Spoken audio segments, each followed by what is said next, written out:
मुठभेड़ पर सरकार और पुलिस के सामने अब सख्त सवालों की लिस्ट हाईकोर्ट की तरफ से है। हाईकोर्ट ने यह पूछा है कि सिर में गोली क्यों मारी गई, क्यों 4 पुलिस वाले एक शख्स को काबू नहीं कर सके। पूछा कि अगर 3 गोली चली ही थी तो 2 गोली कहां गई।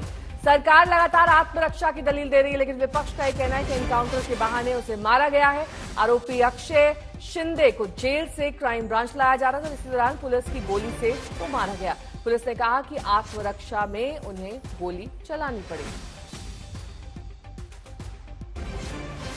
तो पुलिस की पिस्टल अनलॉक क्यों थी, ये हाईकोर्ट ने सवाल पूछा है। हाईकोर्ट ने पूछा है कि 3 गोलियां चली तो बाकी 2 कहां गई, जबकि एक सर पर लगी। पुलिस को पता होता है कि गोली कहां मारी जाती है। अपनी आत्मरक्षा में सर पे गोली मारने पर सवाल उठने लाजमी है। हाथ या फिर पैर में गोली मारनी चाहिए थी, ये अपनी आत्मरक्षा में किया जा सकता था, तो फिर सर में गोली क्यों मारी गई। इसे एनकाउंटर नहीं कह सकते, ये हाईकोर्ट ने कहा है।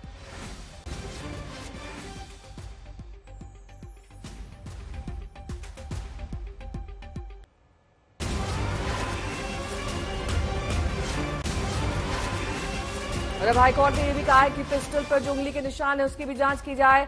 बदलापुर आरोपी के एनकाउंटर पर अब सियासत भी तेज है। विपक्ष लगातार मांग कर रहा है कि पूरी जांच की जाए कि आखिरकार ये एनकाउंटर असली है या फिर फर्जी। तो अब हाईकोर्ट ने भी कहा है कि पहली नजर में या फिर यूं कहें कि प्रथम दृष्टया गड़बड़ी नजर आ रही है। कई सारी कमजोर कड़ियां हैं इसमें। सौरभ वक्तानिया मेरे सहयोगी जुड़ गए हैं तमाम जानकारी के साथ। सौरभ, कोर्ट का क्या क्या ऑब्जर्वेशन है ये बताइए। जी देखिए, जिस तरीके से आज कोर्ट में हियरिंग हुई है, सबसे बड़ी बात अगर जो कही जाए तो कोर्ट का कहना है कि पुलिस ने जो एनकाउंटर किया है वो उसे हम एनकाउंटर नहीं कहेंगे। कोर्ट का साफ कहना है कि ये एक एनकाउंटर नहीं हो सकता। ये जो आरोपी है उसकी उतनी शक्ति थी ही नहीं कि वो पुलिस की रिवॉल्वर जो पिस्तौल है उसे छीने, उसे लोड करे और फिर 3 राउंड फायर करे। पुलिस ने एक बहुत ही बड़ा ऑब्जर्वेशन ये दिया कि अगर उस पुलिस वैन में 4 पुलिस वाले मौजूद थे तो वो 4 पुलिस वाले इस आरोपी को काबू में कैसे ला नहीं पाए, वहां पे फिंगरप्रिंट्स क्यों नहीं ली गई। और अगर जो पुलिस इंस्पेक्टर संजय शिंदे की बात करें जिसने इस आरोपी अक्षय शिंदे को गोली मारी, अगर उसने उसे गोली मारी है तो वो 1992 के बैच का है, यानी कि उसकी 30 साल से ज्यादा सर्विस का एक्सपीरियंस है। एक एक्सपीरियंस पुलिस ऑफिसर कैसे सिर में गोली मार सकता है, और जो गोली भी लगी है वो सिर के लेफ्ट से राइट से निकलती है। तो कोर्ट का सीधा कहना है कि इसे हम एनकाउंटर नहीं मान सकते। एक इतना सीनियर पुलिस ऑफिसर कैसे सिर में गोली मार सकता है, वो पैर में गोली मार सकता था, हाथ में गोली मार सकता था। और जो पुलिस वैन की जो जगह है वो बहुत ही छोटी होती है, तो वहां पर 4 पुलिस वाले एक जिसमें आरोपी में जिसमें ताकत नहीं है, उस आरोपी को आप कैसे कंट्रोल नहीं कर पाए, आप उसको काबू में नहीं ले पाए। तो हाईली क्वेश्चन, यानी कि बहुत बड़े सवाल अब कोर्ट ने सीधे खड़े कर दिए हैं इस पूरे मामले में। और सीधे पुलिस पर अब सवाल उठ रहा है कि क्या ये फेक एनकाउंटर था।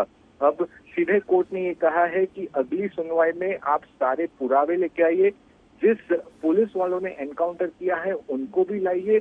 वहां पर हैंड वॉश यानी कि जो फिंगरप्रिंट्स रहते हैं वो फिंगरप्रिंट्स क्यों नहीं लिए गए। पुलिस अगर उसकी जो गोली उसके सर पर लगी है तो वो गोली वहां से निकल के कहाँ पे लगी है, सारे एफएसएल्स के रिपोर्ट, बहुत ही पुख्ता रिपोर्ट आप लेके आइए। हमें आपके बात पर भरोसा नहीं है। यानी कि जिस तरीके से एनकाउंटर थाने पुलिस ने किया है उस पर बहुत ही बड़े सवाल अब कोर्ट ने खड़े कर दिए हैं। कोर्ट ने मानने से मना कर दिया है कि ये एक एनकाउंटर है। सौरभ, अब अगली जो सुनवाई होगी उस पर सबकी नजर रहेगी, क्योंकि कोर्ट ने जो सख्त सवाल पूछे हैं, दरअसल मुंबई पुलिस के लिए इनका जवाब देना मुश्किल हो जाएगा, क्योंकि जाहिर तौर पर अगर प्रथम दृष्टया देखा जाए तो बहुत सारे गड़बड़ियां, बहुत सारे लूप होल्स हैं इसमें। बिल्कुल बिल्कुल, बहुत सारे लूप होल्स है और कोर्ट ने खुद इन लूप होल्स को निकाला है। देखिए, सबसे पहले तो कोर्ट ने पूछा कि क्या सीसीटीवी फुटेज है, तो साफ मना कर दिया, सीसीटीवी फुटेज नहीं है। उन्होंने पूछा कि कोई विटनेस है, उन्होंने बोला कोई विटनेस नहीं है। आज तक की खबर पे भी मुहर लगी है। आज तक ने ये खबर चलाई थी कि मुंब्रा बाईपास पे जहाँ पर ये घटना हुई, किस तरीके से ये एक सुनसान सड़क है, वहां पर सीसीटीवी फुटेज नहीं है और पूरे सड़क पे कहीं पर भी पुलिस वैन रुकी ही नहीं है। पुलिस वैन जो तलोजा जेल नई मुंबई से निकली वो सीधे, आपको बता दूं, कलवा के अस्पताल में जाकर रुकी है। यानी कि एक पुलिस वैन के अंदर एनकाउंटर होता है, एक की मौत हो जाती है, एक पुलिस वाला इंजर्ड हो जाता है, 2 गोलियां और चलती है, लेकिन पुलिस वैन कहीं नहीं रुकी, वो सीधे कलवा अस्पताल पहुंचती है। तो कोर्ट ने साफ तौर पर ये सवाल उठाया है कि किस तरीके की ये पुलिसिंग हो रही थी। इतना सीनियर इंस्पेक्टर मौजूद है, 4 बड़े बड़े पुलिस ऑफिसर्स वहां पर उसके अंदर मौजूद है, एक छोटा सा आदमी आपसे कंट्रोल नहीं हो पाया। उनका ये कहना है कि एक लेमैन यानी कि एक आम आदमी पुलिस की रिवॉल्वर को, पिस्तौल को लोड ही नहीं कर सकता। ये बात हम हजम ही नहीं कर सकते कि वहां पर वो उसने पुलिस की पिस्तौल को लोड किया, फिर 3 राउंड फायर कर और तब तक आप ऐसे ही बैठे रह रहे हो। तो बहुत बड़े सवाल अब इसके ऊपर खड़े किए। और एक जो इम्पोर्टेंट नोटिफिकेशन उन्होंने दिया है, एक जो उन्होंने राय दी है कि हम इसे एनकाउंटर नहीं मानते, यानी कि सीधे तौर पे जो आरोप परिवार ने लगाया है और ऑपोजिशन ने लगाया कि ये फेक एनकाउंटर है। मुंबई पुलिस की जवाबदेही बनती है सौरभ, क्योंकि जिस तरीके से कोर्ट का ऑब्जर्वेशन सामने आ रहा है, कोर्ट के गले से भी ये बात नहीं उतर रही है कि ये पूरा का पूरा मामला एनकाउंटर का है, लेकिन इस पर सियासत भी जमकर हो रही है। क्या कह रहे हैं पक्ष और विपक्ष के नेता, सुनिए। जस्टिस मिलना जरूरी था और जस्टिस मिलने के बाद फांसी देना जरूरी था, लेकिन जो भी कल घटना घड़ी है उसमें काफी सारे प्रश्न हैं। पहला प्रश्न यही है कि क्या आपटे को बचाने के लिए ये एनकाउंटर या खून या जो भी हो वो हुआ है। दूसरी चीज सबसे अहम यही होती है कि जो आंदोलन करते थे, जिन्होंने जिस बात के खिलाफ आंदोलन किया, 7 दिन तक एफआईआर नहीं ली गई थी, वो जो आंदोलन किया उनके खिलाफ जो केसेस दर्ज हुए हैं वो केसेस के पीछे लिए जाएंगे, केसेस विड्रॉ किए जाएंगे। देखिए, अपोजिशन हर तरीके से हर चीज पर सवाल उठाता है और यही अपोजिशन है जो बार बार बोलता था फांसी दे दीजिए। अब वही अपोजिशन जब पुलिस के ऊपर गोली चलाई जाती है तो पुलिस अपना रक्षण करेगी या नहीं करेगी। वही अक्षय शिंदे के परिवार की तरफ से भी लगातार सवाल उठाए जा रहे हैं, पूरे एनकाउंटर को फेक बताया जा रहा है। उसकी मां क्या कुछ कह रही है, सुनिए। तुम लोग डायरेक्ट गोली डाल के उसको मार दिया और ऊपर से बोलेगा कि उसने फायरिंग किया करके। वो बच्चा फटाकड़ी चलाने को नहीं आता, गाड़ी नहीं चलाने को आता, इतना बड़ा बंदूक लेगा। कुछ भी बच्चे पे आरोप डालते तुम लोग, तुम्हारा नाम बड़ा करने के लिए। कुछ जीने का नहीं है, हम लोग को मरने का है। हम लोग को मरने का, बस वो बच्चे को उसका न्याय दिला दो बस। तो मां की तरफ से आरोप लगाए गए कि ये पूरा का पूरा एनकाउंटर फर्जी था। मां ने कहा कि ये सिर्फ पुलिस वालों की एक साजिश है। अब हाईकोर्ट की भी इस पर सख्त टिप्पणी आ गई है। परिवार के सवाल ये है कि दूसरे गुनहगारों को बचाने के लिए उसे मारा गया है, फर्जी एनकाउंटर किया गया है। इस तरह का एनकाउंटर कई तरह के सवाल परिवार के मन में भी उठा रहा है। सौरभ वक्तानिया जुड़े हुए हैं। सौरभ, अब परिवार हाईकोर्ट के इन सवालों के बाद जाहिर तौर पर थोड़ा संतुष्ट हुआ होगा। अब वो शव पोस्टमार्टम के बाद उन्हें लेने से इनकार कर दिया, अब क्या वो अंतिम संस्कार करेंगे हाईकोर्ट की इस टिप्पणी के बाद?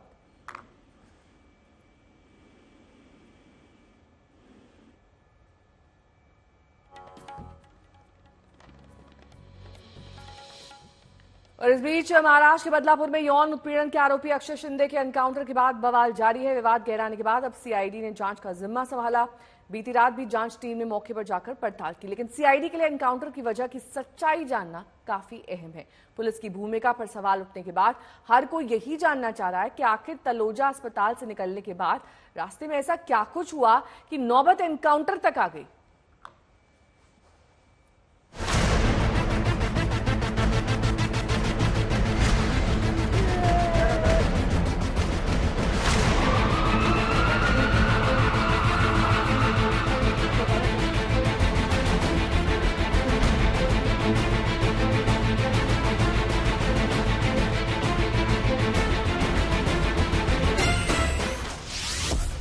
तलोजा जेल मुंबई से कलवा अस्पताल ठाणे की दूरी करीब 25 किलोमीटर है।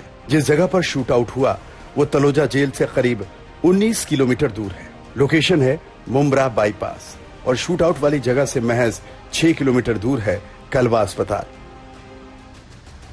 23 सितंबर को ठाणे के करीब हुए एनकाउंटर के बाद से महाराष्ट्र की सियासत सुलगी हुई है। पुलिसिया कार्रवाई पर सवाल उठ रहे हैं। इंसाफ के इस मॉडल पर सियासी हमले हो रहे हैं, लेकिन तमाम सवालों के बीच सीआईडी अहम सवालों के जवाब तलाशने में जुट गई है। बदलापुर के स्कूल में यौन शोषण के आरोपी अक्षय शिंदे का एनकाउंटर पुलिस ने 23 सितंबर को किया। बताया जा रहा है कि अक्षय शिंदे ने पहले पुलिस की पिस्तौल छीनकर गोली चलाई। उसे काबू करने के लिए पुलिस को गोली चलानी पड़ी, लेकिन अक्षय शिंदे के परिजन सीधे सीधे पुलिस पर हत्या का आरोप लगा रहे हैं।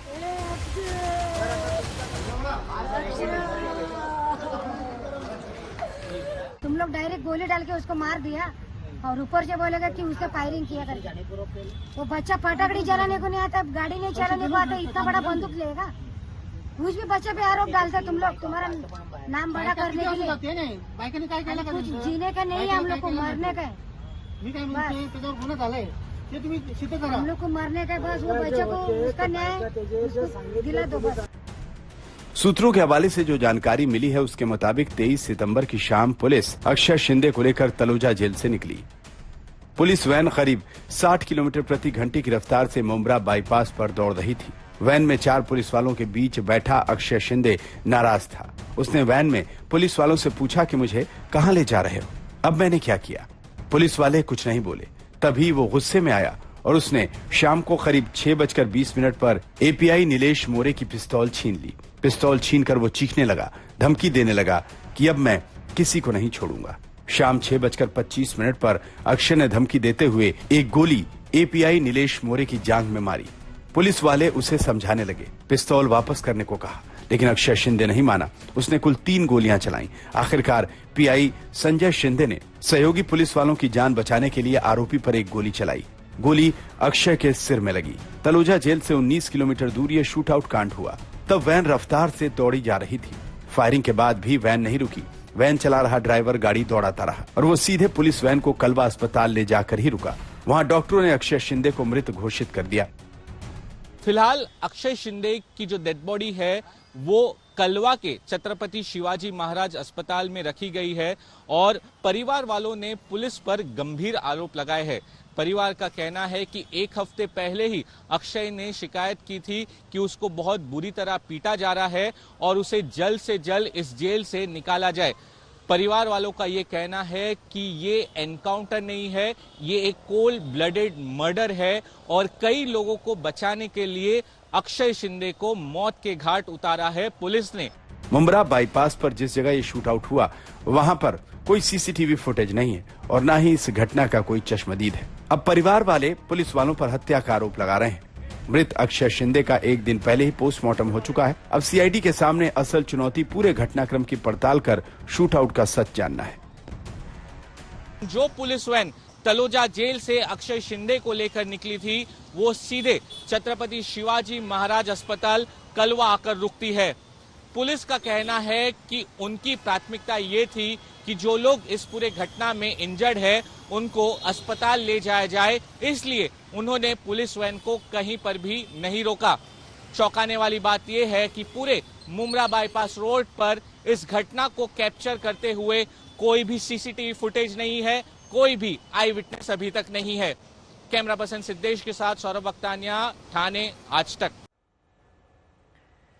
दिव्येश सिंह मेरे सहयोगी इस वक्त तमाम जानकारी के साथ जुड़ गए हैं। दिव्येश, अब देखिए पुलिस के लिए भी जवाब देने की जो नौबत अब आई है उसमें उनका कोई भी ऐसा सबूत नहीं है जो उनकी बातों को सपोर्ट कर सके। ना कोई सीसीटीवी कैमरा है, ना कोई आई विटनेस है। तो अब अगली सुनवाई जब हाईकोर्ट में होगी, पुलिस किस तरीके से और कैसे जवाब देगी? देखिए, पुलिस ने अभी तक जो भी सफाई दी है वो वर्ड ऑफ माउथ या स्टेटमेंट के द्वारा दी है। जो भी स्टेटमेंट में रिकॉर्ड हुआ है उसी द्वारा दी है। जो भी पुलिसकर्मी उस समय पुलिस वैन में मौजूद थे, पुलिस वैन जो वाहन चालक था, जो पुलिस सिपाही थे, जो अफसर थे, उन सारे लोगों का स्टेटमेंट धीरे धीरे रिकॉर्ड किया जा रहा है। संजय शिंदे जिन्होंने गोली चलाई उनका स्टेटमेंट रिकॉर्ड हो चुका है।